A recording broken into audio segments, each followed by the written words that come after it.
Hey guys, welcome back to this week's episode. I want to start off just by having a little bit of a chat with you. Don't worry, we're definitely going to build some stuff, so stick around for that. But I wanted to give you just a little bit of an insight on, why we bought this lathe, what we have planned for it in the future, and kind of really what our expectations were for it. First off, if you guys watched from the first episode, you'll know this thing was really just a pile of rust. I mean, it was about as bad as a lathe can get. So our first expectation was really like, is this usable? Is it actually going to be operational again? So I think we've successfully answered that question, and I'm really psyched about that.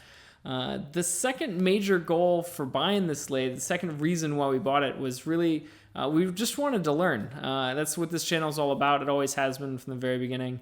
Lathe work really hasn't been on our radar much. We've got the mini lathe, which we know how to use, but that's kind of a totally different animal. It's, I wouldn't even consider it a lathe by machinist standards. So this is definitely something that we really wanted to get into, and we wanted to see if we could do it for cheap. So $200 rust pile, a good way to go.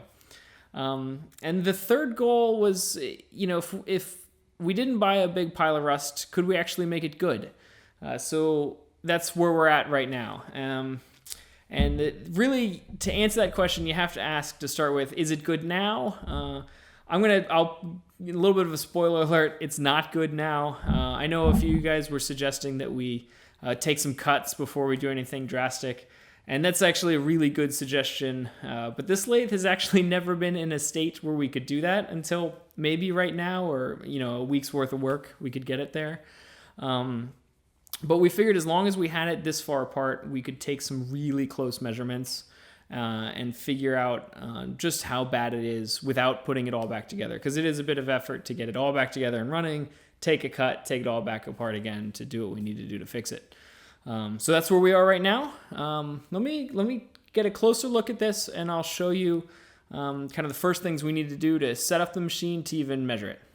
All right, the first step in this process is to level the lathe. We're going to be using a Starrett level, and if you've ever used a bubble level in your life, this is kind of a different beast. To give you an example, if you were hanging a 3-foot wide picture and you were off by one full tick on the level, you would have to adjust that picture frame by just the thickness of 3 sheets of paper. I mean, this thing is an extremely well-tuned precision instrument. All right, so this is where we run into our first problem. You can see we're pretty close to level here. This is a pretty small difference, but the bubble is touching this side of the notch. Ryan, if you can move it to the other side of the lathe for me.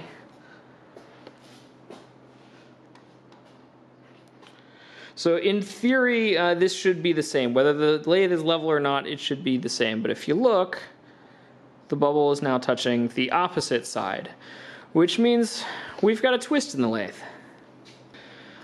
So you might be asking yourself, what's going on here? This thing must have been completely level at some point in its life. It was machined level. So what happened? Well, we think that it spent enough of its life not level, and this thing slowly twisted over time. So the first thing we did was we got it as level as we could. We put some feet on it to let us do that. But we ran into a bit of an issue there. Ryan, you want to show them on this one? This needs to go down a little farther. Yes. And, so that's not touching the ground right now. That's a problem because that's the direction that needs to go down. So something is holding that corner up. A few of you suggested that we loosen these bolts up, so let's try that.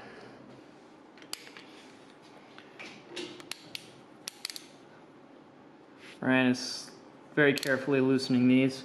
My theory is that this lathe bed is much stronger than the stand it's sitting on, and we're not going to see any change. Well, that's 3 of them. That should be all the tension. Go ahead and just for argument's sake. Well, 4, you may just tip the base entirely and get something else. Yep. But well, in fact, it looks like the bed is applying force into straightening that twist. So that's not it. Okay, so it's not entirely level. It's really, really close. If we wanted to try and take any remaining twists out of this, I'm not totally sure how we would do it. Maybe put a really large bar on this and a large bar on the other side facing out that way and give it a big tug. I think we're going to go with it for now, though. It's really, really close. Okay, now that it's level, what's next? Well, I think we want to find out if, because they moved the bed back and forth on this spot a lot, if it wore like kind of a hollow area in there. Gotcha. I suppose we'd probably need to measure that. How would we do that? Where are you going? Okay, what are you doing? Can we get more dial indicators? Yes.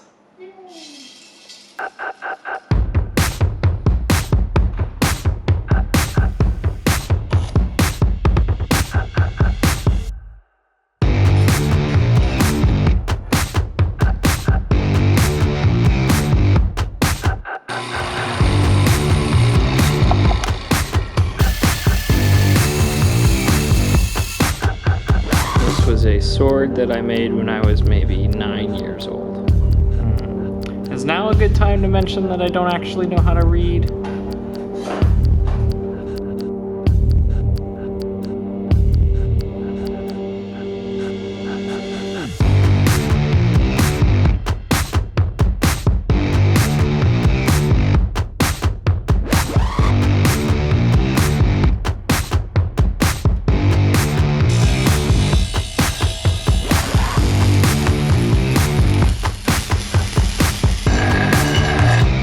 Consider that a roughing pass?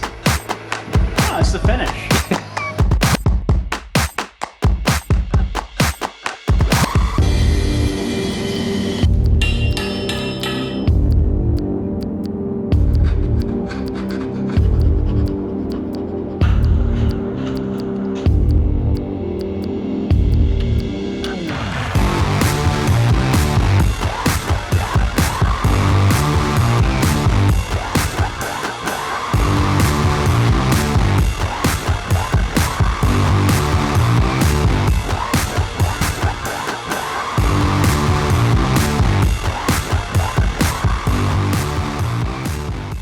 Okay, now that we have them all zeroed out, what's the plan?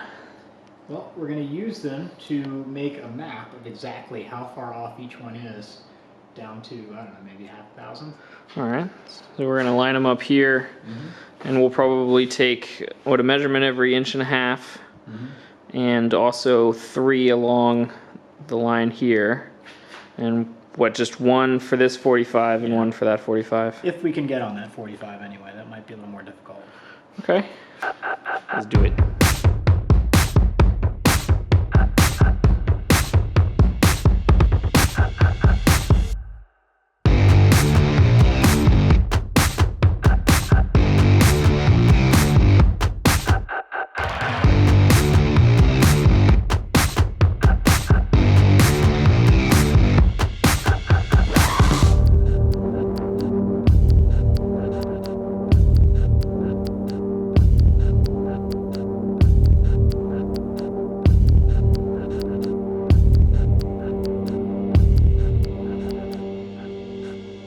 Okay, well, I think that went well. What do you think of this insane thing?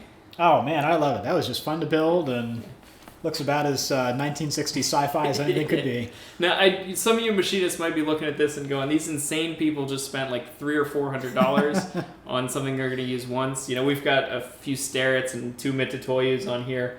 All I can say is eBay is an amazing thing, and machinists are unfortunately kind of a dying breed. So you see a lot of this stuff for really cheap, and some of it may show up as broken or not working, and it just takes a little bit of cleaning. So What do you think? We got, what, like $40 in this whole rig? Yeah, actually the expensive gauges that are on there turn out to be the quick ones that we got off of Amazon because they were $12 I couldn't camp piece. eBay long enough, So yeah, the only expensive part of this this whole thing is really just the granite parallels. To get something that precise, it is a little expensive, but we needed those anyway for some future projects, so not a big deal. Well, okay, here's the data. What do you guys think? I mean, I thought it turned out kind of exactly the way we'd expected it to, right? Yep, pretty much. The wear pattern is right where the carriage would run back and forth a lot while they're doing the same kind of operation.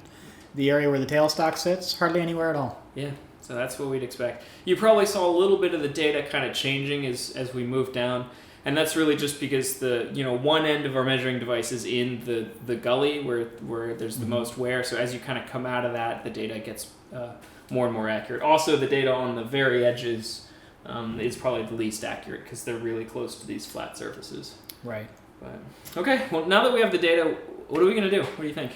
It's hard to say. I'm kind of thinking it through. I think the wide flat backways, the one we've got 3 data sets on, that one is pretty good. I mean, it was only a couple thou out in the worst places. I think 2.5 or 2.25. Yeah. So if we do anything to that, it's going to be pretty minimal. Yep. The 2 angled pieces there, these ones right up here up front, those were as much as 7 thou out. I think those are the ones that are going to need a little bit of work. Yeah. So, okay. Well, you guys have heard me say it already. Next week, we're going to scrape the ways. It's going to happen. That's right. So if the video is titled "Everything Went Wrong" or 700-pound piece of junk, you know something went terribly wrong. That's right. But I think we'll be fine. All right, that's going to do it. See you guys next week.